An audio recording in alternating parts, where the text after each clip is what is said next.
Understanding the technology that powers the money is essential. Knowing the business drivers that inspire how the money is made is crucial.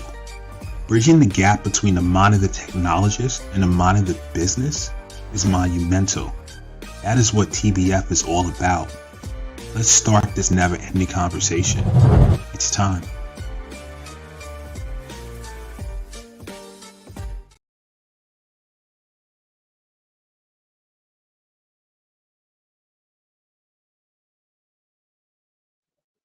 Welcome. Happy Friday. My name is Namdi Oswago. I'm the host of the Tech Behind FinTech. Welcome to another live episode. Today's great. Today we're going to cover SASE. It's a pretty interesting technology, and we're going to see how it can secure remote workers. The exact title of our show is SASE, the Cybersecurity Solution for a Remote-Based Workforce. And so should be interested looking into jumping into that. And just so you know, SASE stands for Secure Access Service Edge. Before we get into that, as usual, we're going to go through some news updates that we found interesting, some quick ones, and then we want to get into the topic because it's a lot to cover about this interesting networking and cloud unified technology in SASE. So, like always, let's get into the news. Also, just some basic housekeeping. We are streaming live from Facebook, LinkedIn, YouTube, Twitch, and we also have a feed going from Instagram. So you see me turn, that's the feed from Instagram. So as always, we love comments, we love questions, and you want to add in. If you have some experience in any of the topics or the news articles we cover, feel free to drop a line in the chat. If you're on all other platforms except for Instagram, we will post your comment to the video to be part of the video for forever. Yeah, let's jump into it today. Let's see what we are covering. Hold on, let me just do one thing, change that background, look at comments. Okay, so lately, due to the extreme amount of layoffs, we've been covering some industry layoffs on the technology side, some major ones in Microsoft, Crypto.com. And we'll be going over the Genesis filed bankruptcy. They're a subsidiary of DCG. And then our topic of today is SASE, the cybersecurity solution for a remote-based workforce. So should be interesting, a lot to cover. And without further ado, let's hop into it. So been leveraging the site more. So if you're on the podcast, you're not going to see our slides that we put up. But if you're watching this, you'll see it. So this week, 119, WeWork laid off 300 people. Microsoft, which we're going to cover, laid off 10,000 as of 118. That's 5% of their workforce. Sophos, I think, they laid off 10% of their workforce, 450 employees. What other ones do we have? Security firm, Jump Cloud, 12%. That's 100 employees.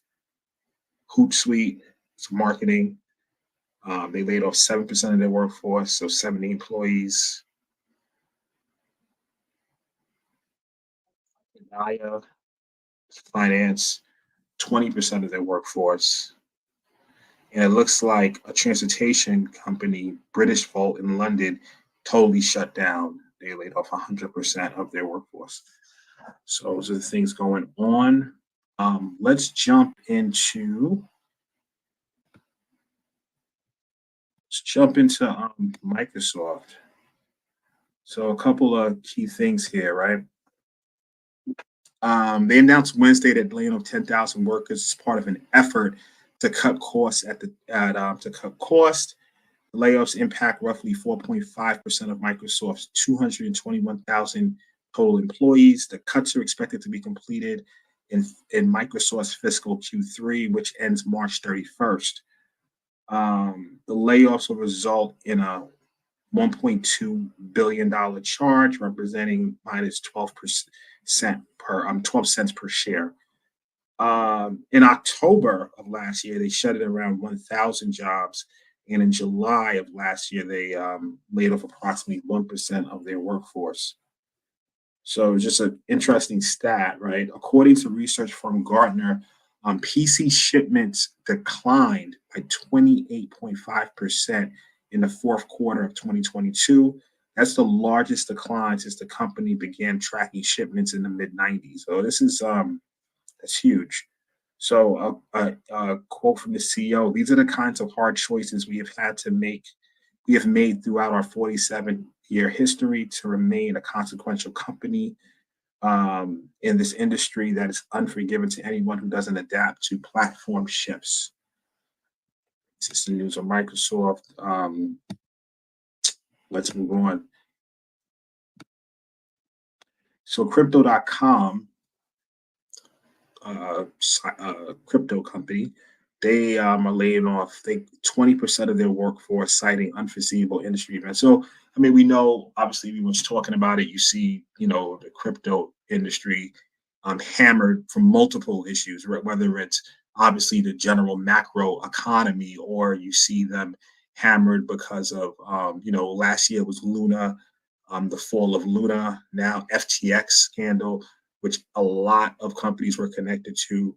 So you just see, I think you're going to see this a lot in the crypto industry, plus bankruptcies being filed. We're going to talk about actually another one after this article. So their decision, they let go of 800 employees of the company's 4,000 employees.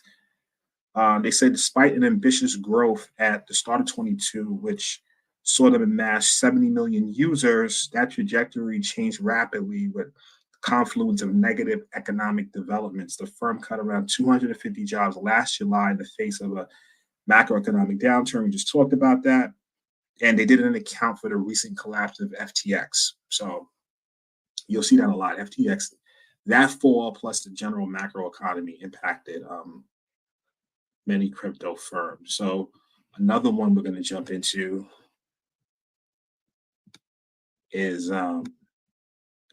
Genesis, right? They filed bankruptcy. They said their estimated liabilities are between 1 billion to 10 billion in assets of the same range. The filing was January 19th. This is hot off the press. This is yesterday.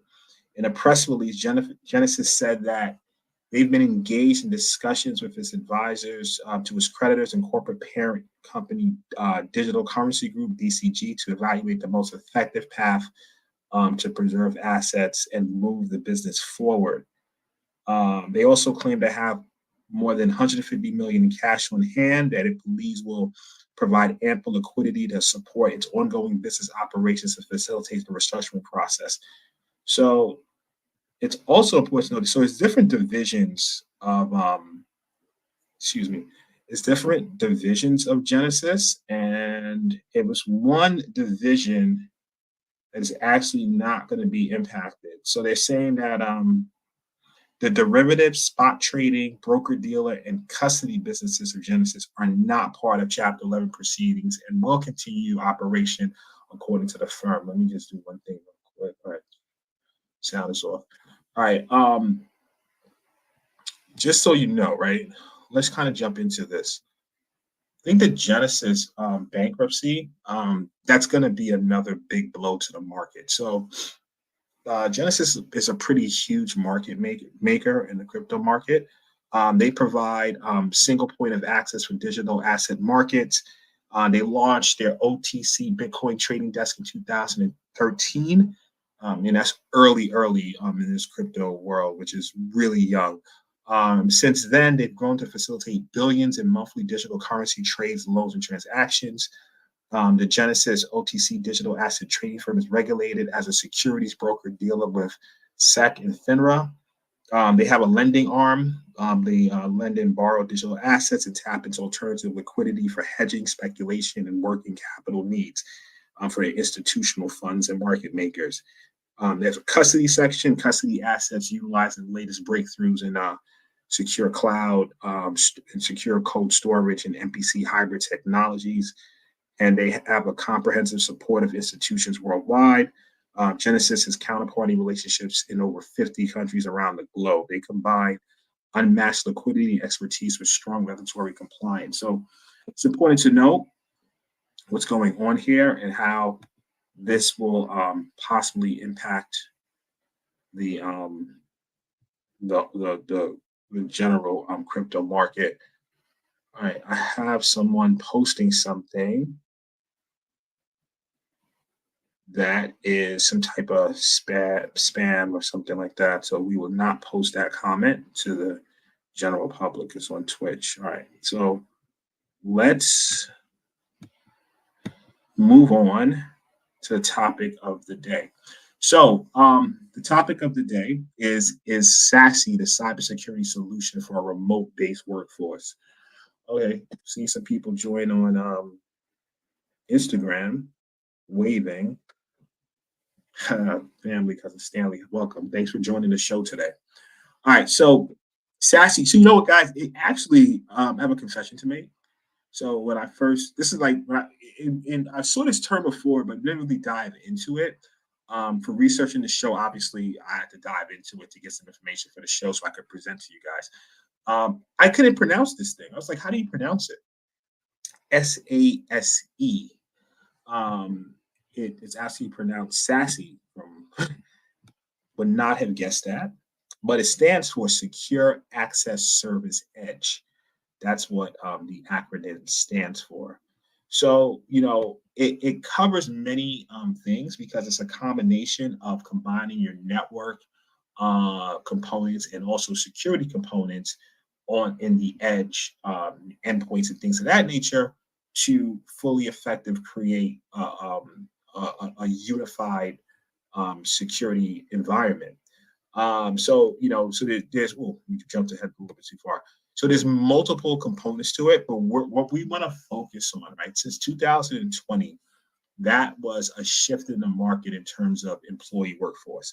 We saw employees go remote. That just became, I mean, granted, it was remote work before, you know, especially if you're in technology, there was remote work, but not to the level of the pandemic. Obviously, everything shut down. And post-pandemic, people still wanted to stay at home. So when you start looking at a remote workforce for a security team, it's a nightmare.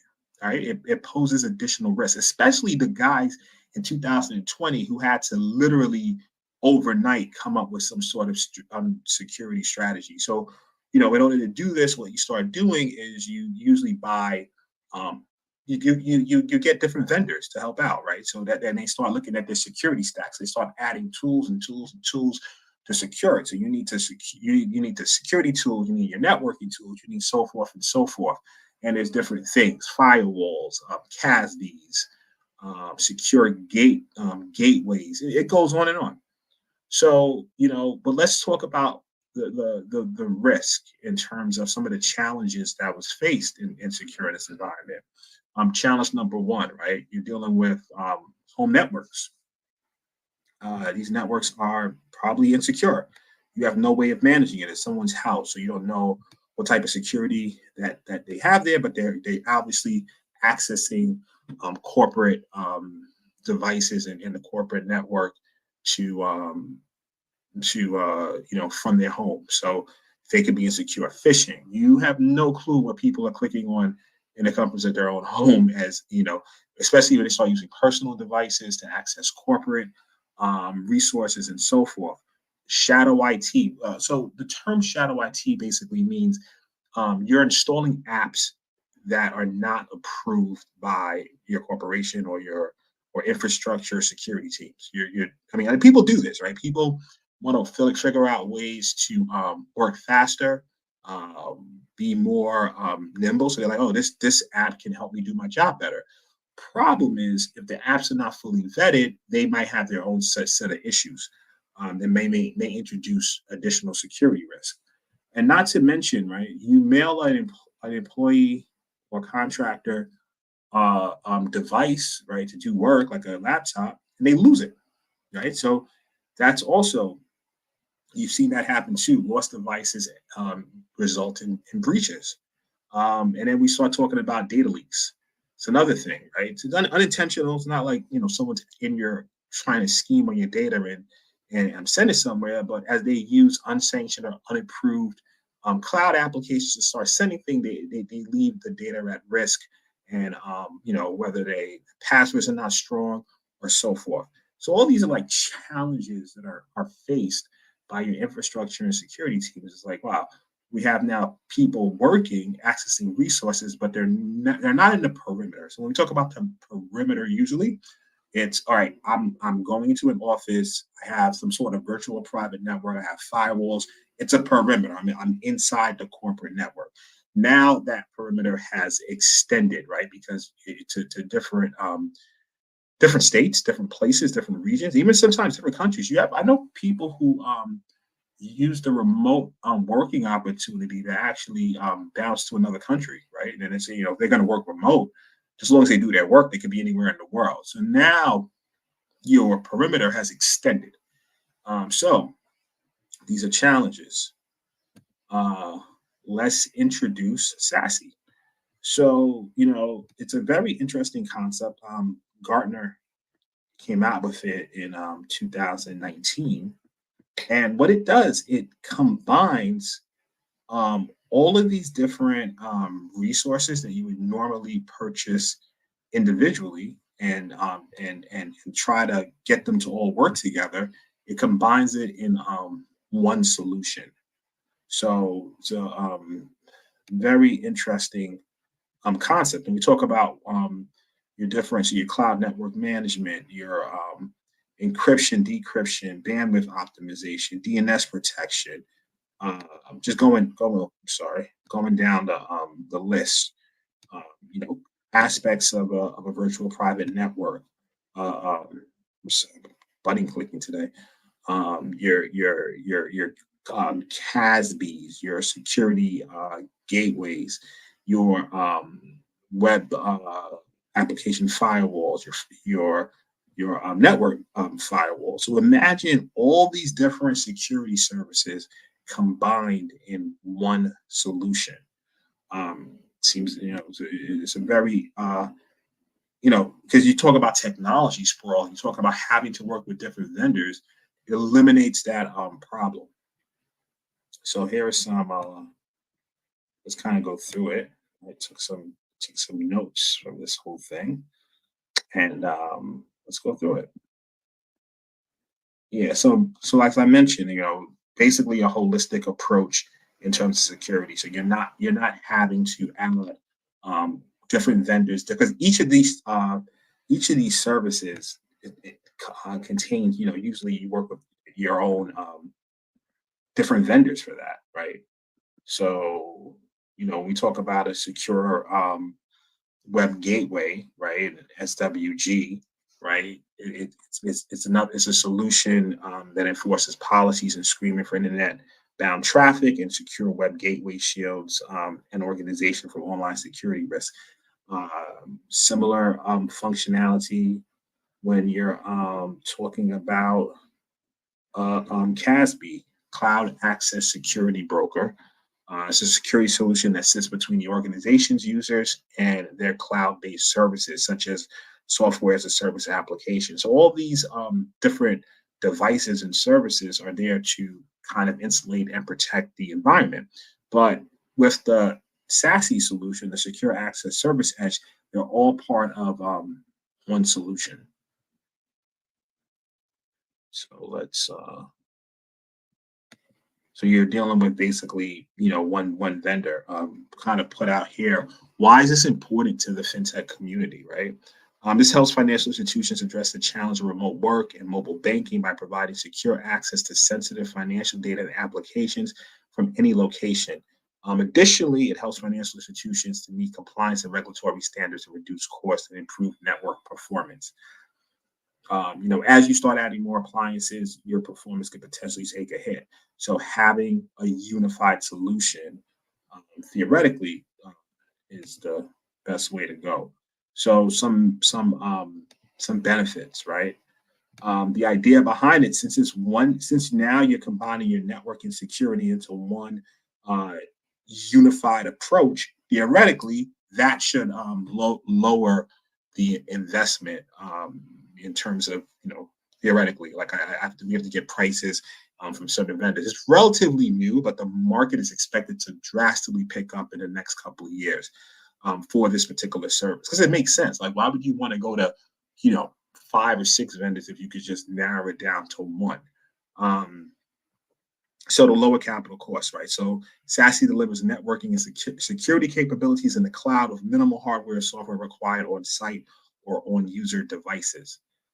Full visibility and control. It provides full visibility and control with the cloud delivered capabilities, including zero trust, like we just said, uh, cloud, this security, web gateway, the CASB, firewalls as service, and so forth. So it has all these different solutions. I haven't used it, but what I'm envisioning is you can enable what you need to enable in some sort of the administration of this. They also say less complexity. All cloud service management functions can be centrally managed in the cloud from an intuitive single pane of glass management interface. This means that network and security teams no longer need to learn, configure, and manage multiple systems from different vendors. So those are the benefits, right? What are the shortcomings? The market for a well-architected single-vendor SASE offering is immature but developing quickly. Like I said, the concept, from my understanding, came out in 2019. Obviously, you have vendors in the space right now, but it's still a young market. But we're talking about it because, when I first heard about it, I was like, wow, this is something that I want to, research. So, part of sometimes with this show, I have to admit, is sometimes selfish, because a lot of these topics I'm using for my own career. I want to present to the people I work with. Here are some interesting solutions coming, and I said, you know what? Let's take some of these topics and let me do a show on it, and then I could help spread the awareness. So it's a young, immature market. Multiple providers now have a single vendor SaaS offering, but few offer the required breadth and depth of functionality with integration across all components.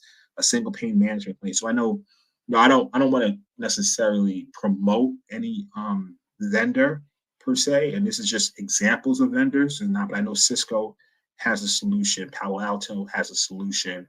If you Google SASE for Dummies, there's a book each one of those companies put out to help you further understand the market and the tools. But as they mentioned, it's one of the shortcoming, right? It's still expanding. It's still growing. So right now, when you start looking at all the components across your security stack, would the current SaaS offering have each one of those like, if you look at individual vendors, right, that's offering like a CASB solution, they may have more functionality than what is currently on the market if you enable the CASB in your SaaS solution. So interesting stuff. Like I said, if I get the opportunity, I would want to experiment with this.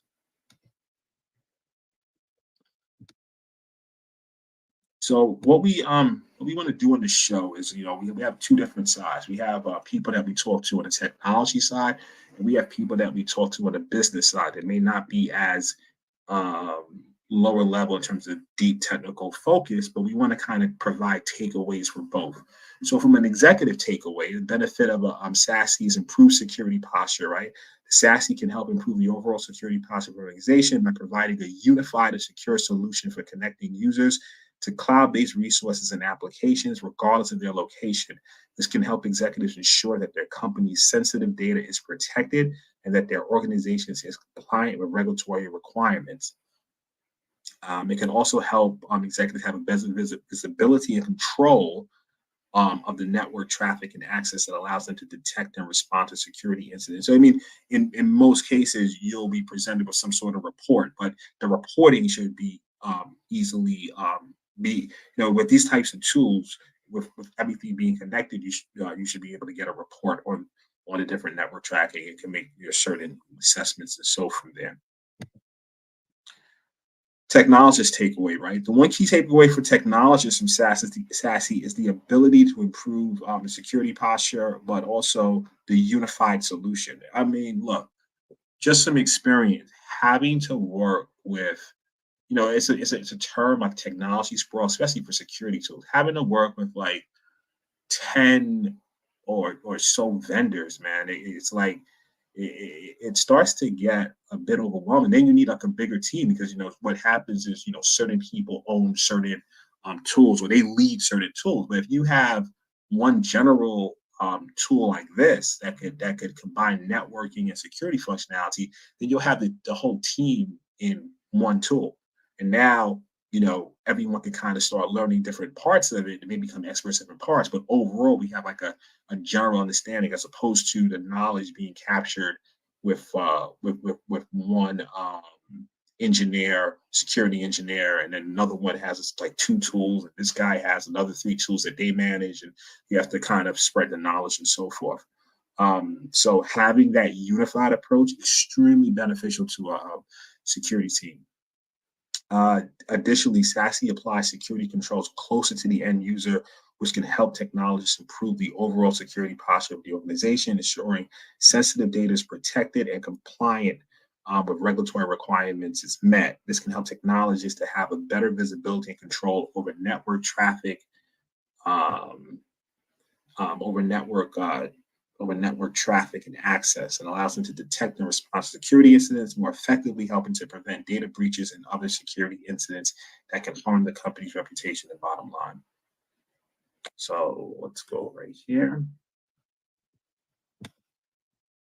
So let's talk now about the market outlook. So as I mentioned before, young market, right? Still early, but given the what it can result to, right, in terms of unifying all the networking and security tools, especially in the cloud. I think most companies now, especially the new ones, they're cloud first.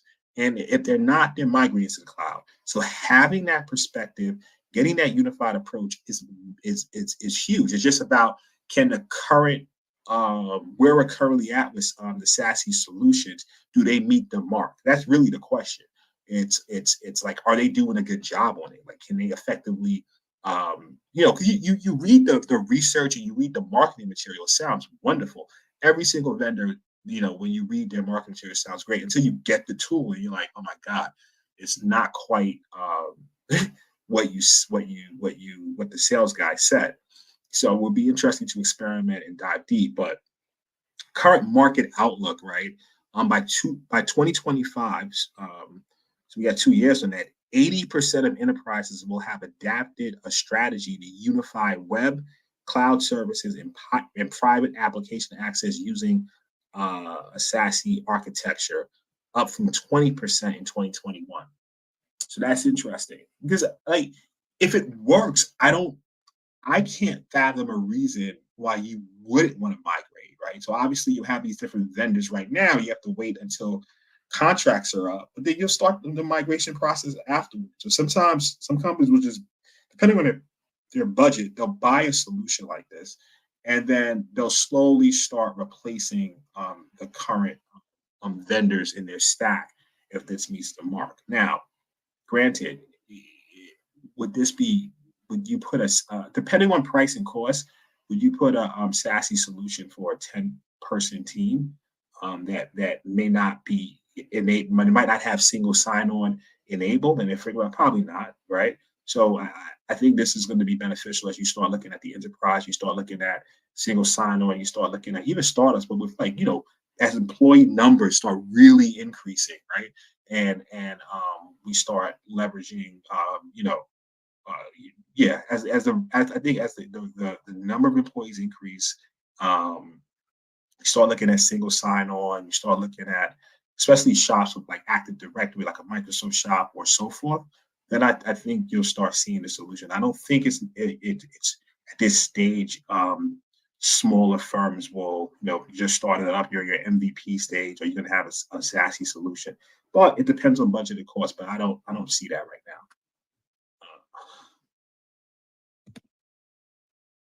Wow, we hit the mark. It is half past the hour. That was our goal. Our goal is to start doing shows and ended at ending half past the hour. So we definitely hit that mark today. A couple of things. So last week we talked about the MVSP, minimal security viable product. We had an offer, right? I want to put that offer back. So MVSP, before we get into the offer, we have a comment, and then we get into the offer afterwards. LinkedIn user. I can only see LinkedIn user. If you want to identify yourself, it would be greatly appreciated. I understand if you don't, but LinkedIn user, my employers really betted on SASE as a product offering for our customers. Yeah, I mean, I don't know what business you're in, but it sounds like, right? You guys are providing some sort of consulting or some sort of advisory services to customers, right? And you're providing some sort of security architecture services. Hey, hey, my man, Ho, man, long time, brother. Ro's a friend of the show, good friend. We were on in the Cloud Security Alliance working on projects together. Hey, man, thanks for watching the show, by the way. Appreciate that. Yeah, I mean this thing is this thing's SASE solutions are hot. It makes sense. I just want to know, and like I said, full disclosure, right? I haven't used it yet. I've been curious about it, so I was to do the show on it. But I'm always, and especially with technology and vendors, everybody, like I said, everybody promises you the world. The research sounds great. It sounds phenomenal, right? Can you eliminate a whole bunch of vendors and have a unified approach, and you'll solve this remote, you reduce your remote worker risk, you reduce different risk in accessing your cloud environments. I mean, it sounds spectacular, right? If it works, bravo, right? Especially now if you start adding the cost of these individual vendors, and with this solution, it comes out to lower the capex. And yeah, it makes sense. I want to experiment. I'm interested to see it, how it working in the real world, and how different tools. Oh, listen, uh, bro. I mean, I think it's going to be huge too. Look, according to the market outlook, right? SASE, 80% of enterprises will adopt it because it makes sense. Like I think the ones who don't adopt, it's just they don't need it right now. They're probably making do with maybe a couple of tools. They're really new. They don't have a lot of employees, and they're secure for what they're currently doing. But as they grow and expand, yeah, it's a no brainer, right? Like, why wouldn't you want to trade in 10 various security services in the cloud for one unified solution?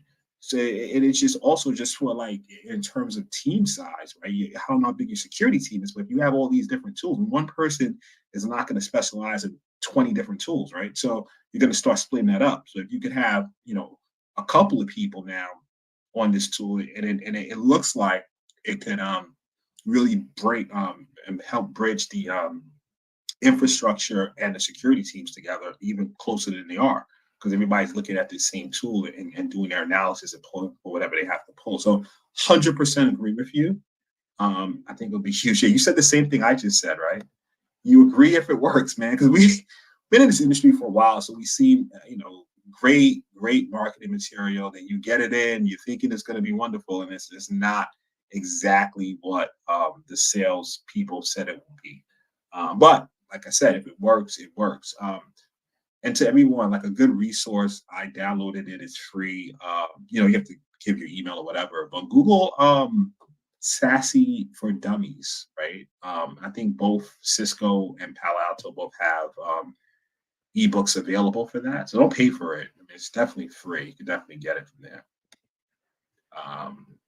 So that concludes the show today. I'm gonna talk about a special offer we have while there are any additional comments and so forth. Whoa.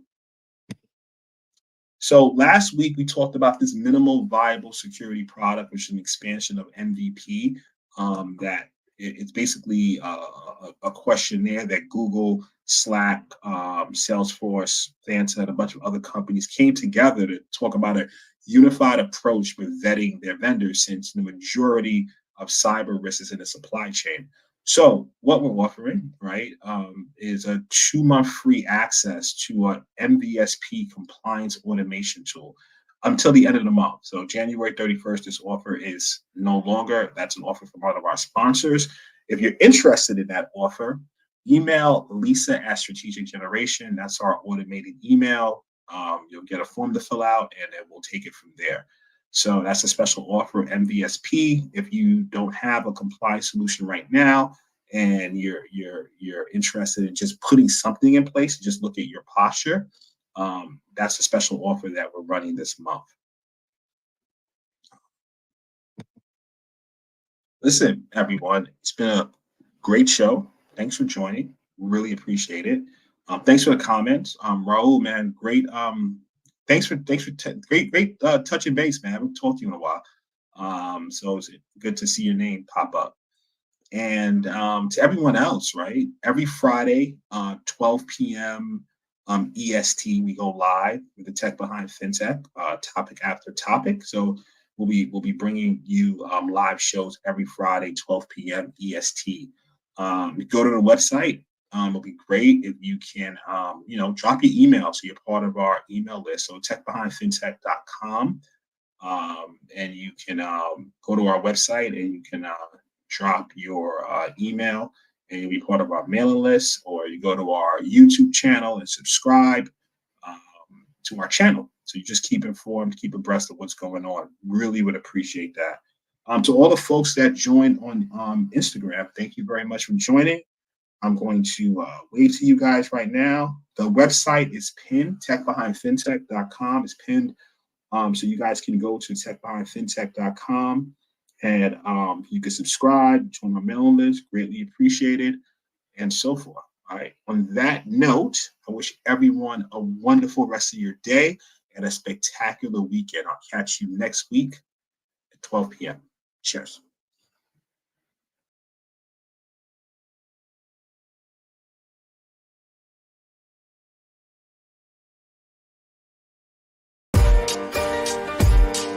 Understanding the technology that powers the money is essential.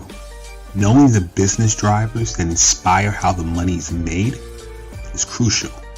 Bridging the gap between the mind of the technologist and the mind of the business is monumental. That is what TBF is all about. Let's start this never-ending conversation. It's time.